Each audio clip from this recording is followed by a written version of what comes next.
We all come across times when our belief in God is always strong, but our faith dwindles.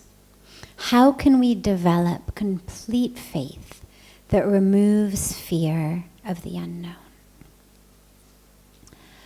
Well, if belief in God is strong, then faith should stay strong. The question said, belief in God stays strong, but faith dwindles. In order for that to happen, what it means is, I believe in God, but I just don't necessarily think that God's always making the right decisions. If my belief in God is strong, but my faith is dwindling, it means I'm not liking, I'm not enjoying, I'm not feeling good in things that are happening. Therefore, it's hard to have faith. And that reminds me of a story that I share frequently of a teacher I had when I was getting my PhD in psychology. And she was a beautiful, beautiful professor, and I remember her very vividly and very lovingly, who, in all of her free time when she wasn't teaching, she was working with children who were dying of AIDS. And she was a devout Christian. Her husband was a chaplain in the hospital. And someone once asked her, how do you do this? How do you, on the one hand, stay devout in your religion, stay devout in your faith of God and a divine plan, and every day watch young children die, suffer and die, due to nothing that they did wrong? Innocent young children. How do you balance that? And she said something really beautiful. She said, I never doubt God's presence. I never doubt the presence of a divine plan. She said, but I do find myself sometimes wondering whether there couldn't be a better plan. And what I love about that is the awareness that, yes, God is there. Yes, there is a divine plan. And yes, because our vision isn't complete, it certainly seems to us at times, with the amount of the full tapestry we're able to see, that maybe there could be a better plan. That if someone had only asked me, I could have advised much better, and we could have had a better plan. Young children wouldn't suffer and die. There wouldn't be wars. There wouldn't be this violence. There'd be a better distribution of everything ranging from wealth to water. But what that's rooted in, and of course she knew this and she said it, jokingly, but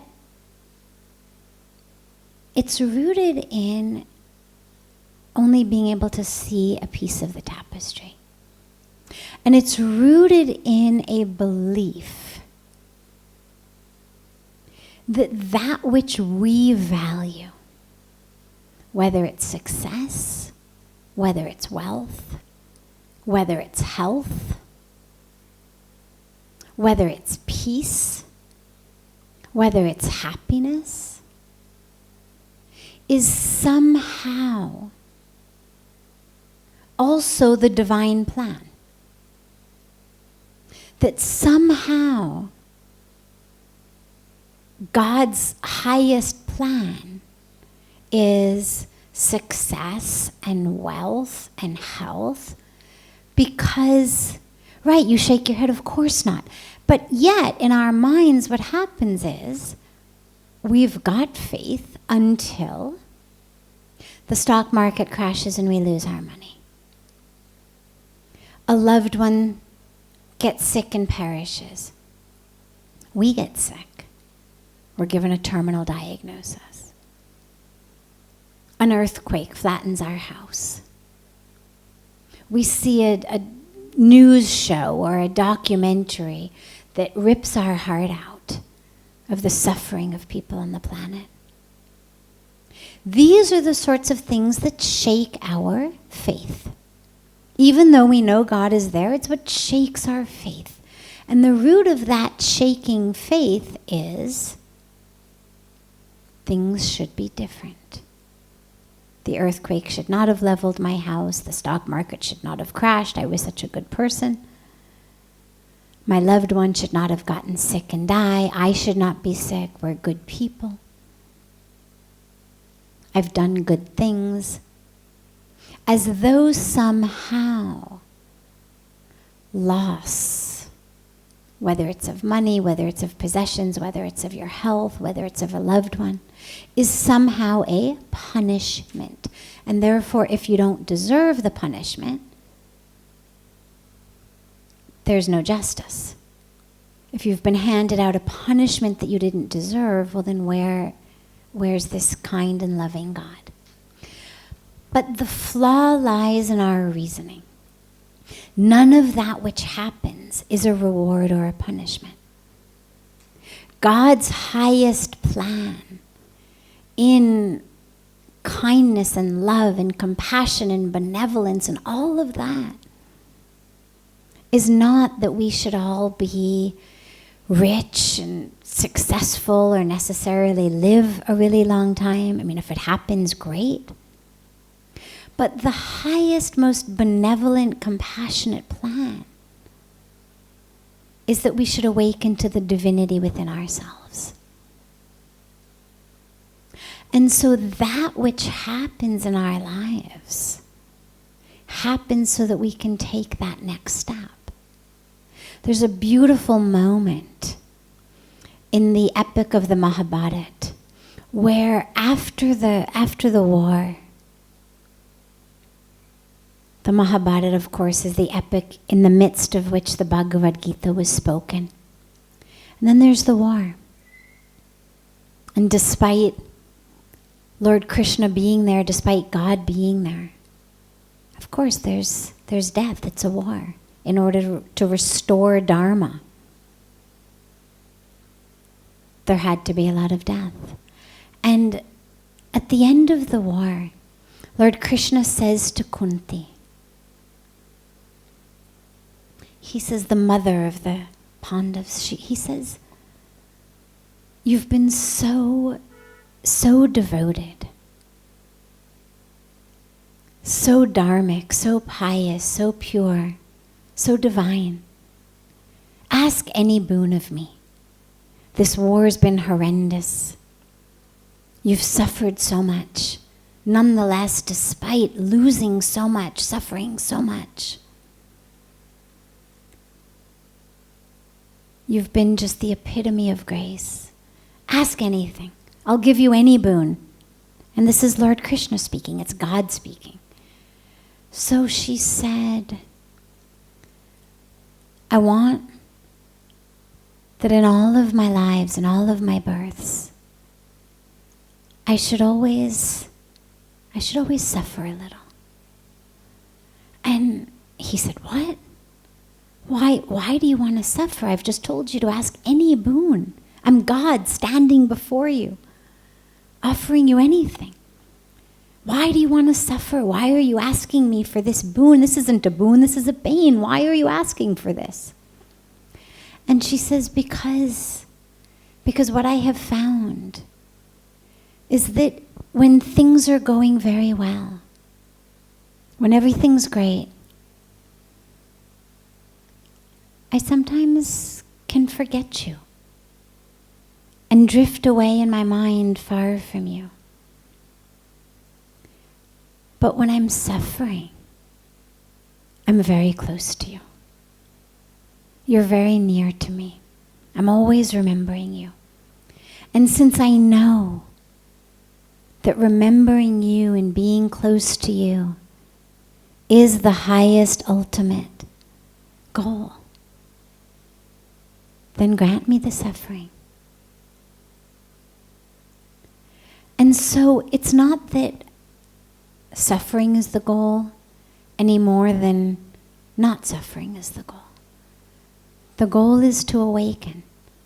The goal is to connect with God.